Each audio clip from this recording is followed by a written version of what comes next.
Should I freeze my embryos? When patients have only 2 blastocysts, they're often not sure what to do.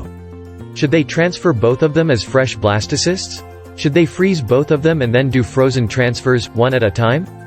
Or should they transfer one and freeze one?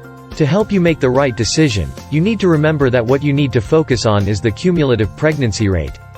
This is not just the chance of getting pregnant in the first fresh cycle, but the overall chances over a period of time, after you have transferred all your blastocysts. Yes, it's true that the pregnancy rate after transferring 2 blastocysts at a time will be better than transferring just 1. Thus, if we assume a 25% implantation rate per fresh blastocyst, then if you transfer 2 fresh blastocysts, the pregnancy rate will be about 50% in that cycle. On the other hand, if you freeze both and then transfer them, one at a time, the cumulative pregnancy rate jumps up to 60%.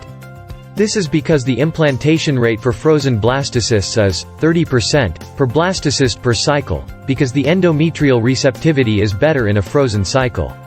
Similarly, if you transfer 1 fresh blastocyst and freeze one because you want to have your cake and eat it too, then the cumulative pregnancy rate is 55% to 25% plus 30%. The actual implantation rate per blastocyst will vary, depending on the quality of the blastocyst, the receptivity of the endometrium, and whether the transfer is easy will vary, depending on the quality of the blastocyst, the receptivity of the endometrium, and whether the transfer is easy.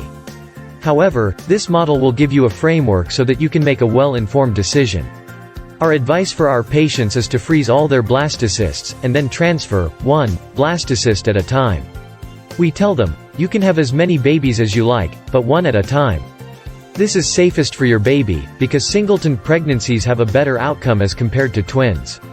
Yes, this option is more expensive, especially if you don't live in Mumbai, because you need to add the expense of your travel as well, but this is the best option from a purely medical perspective, as regards maximizing your success rates. Subscribe to our YouTube channel.